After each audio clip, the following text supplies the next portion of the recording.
ሰላም 5 ደቂቃችን ጀምሯል። በዛሬ ዜናችን በአሜሪካ ዋሽንግተን ዲሲ በፕሬዝዳንት ዶናልድ ትራምፕ ላይ የተቃጣው የግድያ ሙከራ፣ የዩኤስኤ እና ኢራን ድርድር መፍረስ እንዲሁም በኔቶ አባላት መካከል የተፈጠረው አለመግባባት የዛሬው ዘገባችን ትኩረት ናቸው። ለዚህ ቻናል አዲስ ከሆናችሁ ሰብስክራይብ በማድረግ ጀምሩ። በዋሽንግተን ዲሲ በሚገኘው ታሪካዊ ዋሽንግተን ሂልተን ሆቴል ዓመታዊ የዋይት ሃውስ የጋዜጠኞች የራት ግብዣ እየተካሄደ ባለበት ወቅት አስደንጋጭ የሰላም መደፍረስ ተከስቷል። አንድ የታጠቀ ግለሰብ ሾትጋን የተባለ የጦር መሳሪያ በመያዝ የሆቴሉን ጥበቃ ጥሶ በመግባት ጥቃት ለመሰንዘር ሙከራ አድርጓል።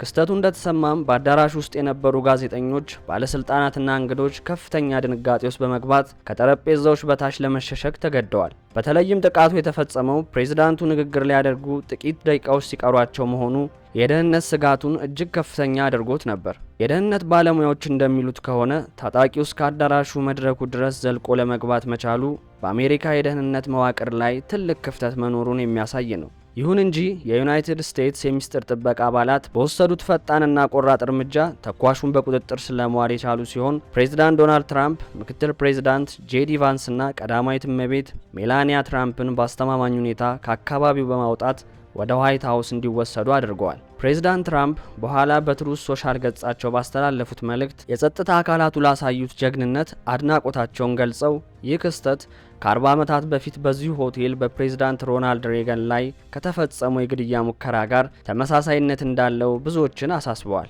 የኢራንና የአሜሪካ የሰላም ድርድር መክሸፍ። በፓኪስታን አስተናጋጅነት በኢስላማባድ ይካሄዳል ተብሎ ከፍተኛ ተስፋ ተጥሎበት የነበረው የአሜሪካና የኢራን የሰላም ድርድር ሳይሳካ መቅረቱ ተሰምቷል። የኢራኑ ፕሬዝዳንት መሱድ ፐሽኪያን ከፓኪስታን ጠቅላይ ሚኒስተር ጋር በስልክ ባደረጉት ውይይት አሜሪካ በሆርሙዝ ባህረ ሰላጤ ላይ የጣለችውን የባህር ላይ እገዳ ሳታነሳና ወታደራዊ ዛቻዎቿን ሳታቆም ወደ ድርድር ጠረጴዛ መቅረብ እንደማይቻል በግልጽ አስታውቀዋል። ይህ የኢራን ግትር አቋም የቀጠናውን ውጥረት ይበልጥ ያባባሰው ሲሆን ፓኪስታን ለድርድሩ ያዘጋጀችው ጠረጴዛም ያለምንም ውጤት ባዶውን ቀርቷል። ቀጠናዊ ተንታኞች እንደሚሉ ከሆነ ሁለቱም ሀገራት ወደ ኋላ ለማፈግፈግ ፍላጎት የሌላቸው መሆኑ ለዲፕሎማሲያዊ መፍትሄ ያለውን እድል እያጠበበው መጥቷል። በተመሳሳይ ፕሬዝዳንት ዶናልድ ትራምፕ ወደ ፓኪስታን ሊጓዝ የነበረውን የአሜሪካን ከፍተኛ የልኡካን ቡድን ጉዞ በመጨረሻው ሰዓት እንዲሰረዝ ትዕዛዝ ሰጥተዋል። ትራምፕ በሰጡት ማብራሪያ ኢራን ያቀረበችው የሰላም እቅድ ለአሜሪካ ጥቅም በቂ አለመሆኑና ለውጤት አልባ ውይይት ረጅም ጉዞ ማድረግ እንደማያስፈልግም ገልጸዋል። ከዚህ በኋላ በሶስተኛ ወገን የሚደረግ ድርድር እንደማይኖርና ኢራን መነጋገር ከፈለገች በቀጥታ ወደ ዋሽንግተን መደወል እንዳለባት በማሳሰብ የዲፕሎማሲውን ፍጥጫ ወደ አዲስ ምዕራፍ አሸጋግረውታል። በኢራን ጥቃት የደረሰው ውድመትና በፔንታጎን የተፈጠረው ውጥረት።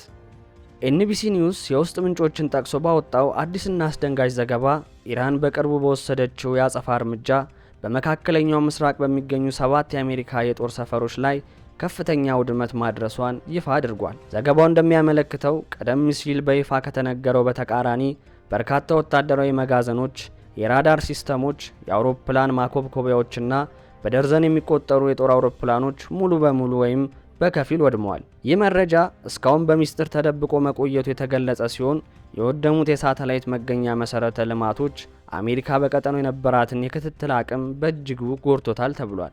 አሜሪካ እነዚህን መሰረተ ልማቶች ዳግም ለመገንባት ረጅም ጊዜና እጅግ ከፍተኛ በጀት እንደሚጠይቃትም ዘገባው አክሎ ገልጿል። ይሁን እንጂ የፔንታጎን ባለስልጣናት የጉዳቱን ትክክለኛ መጠን ለኮንግረስ አባላት ከመግለጽ ተቆጥበዋል። ይህ የፔንታጎን ዝምታ በካፒታል ሂል የሚገኙ የሪፐብሊካን የህግ አውጪዎችን ክፉኛ ያስቆጣ ሲሆን በታሪክ ከፍተኛ የሆነ ወታደራዊ በጀት እየጠየቃችሁ ለምን ግልጽ መረጃ አትሰጡም በሚል ዋይት ሃውስ ላይ ጫና መፍጠር መጀመራቸው ተዘግቧል።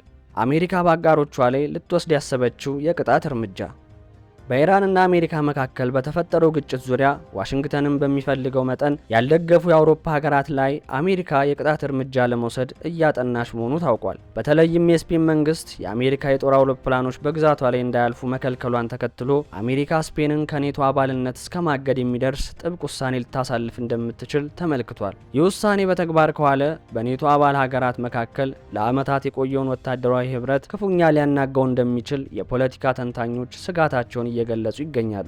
በተጨማሪም አሜሪካ በአጋሮቿ ላይ የምትከተለው ይህ የቅጣት ስትራቴጂ ሌሎች የአውሮፓ ሀገራትም ራሳቸውን ከዋሽንግተን እንዲያርቁ ሊያደርጋቸው ይችላል የሚሉ ግምቶችም አሉ። በተጨማሪም በታላቋ ብሪታንያ ላይ ተመሳሳይ ቅሬታ ያላት አሜሪካ በፎልክላንድ ደሴቶች የይገባኛል ጥያቄ ላይ ለለንደን ትሰጥ የነበረውን ድጋፍ መልሳ ልትመረምር እንደምትችል መረጃዎች ወጥተዋል። የፔንታጎን ቃል አቀባይ በሰጡት መግለጫ አሜሪካ ለአጋሮቿ ሁሉንም አይነት የደህንነት ከለላ ብታደርግም እነሱ ግን በችግር ጊዜ አብሯት አለመቆማቸውን ገልጸው አጋሮቻችን በወረቀት ላይ ያሉ ጓደኞች ሆነው መቀጠል የለባቸውም በሚል ጠንከር ያለ ማስጠንቀቂያ አስተላልፏል። ለዛሬ ያዝናቸው መረጃዎች እነዚህ ነበሩ። በየቀኑ የሚወጡ ትኩስ ዜናዎችን ለማግኘት 5 ደቂቃን ሰብስክራይብ በማድረግና የደውል ምልክቱን በመጫን ቤተሰብ ይሁኑ።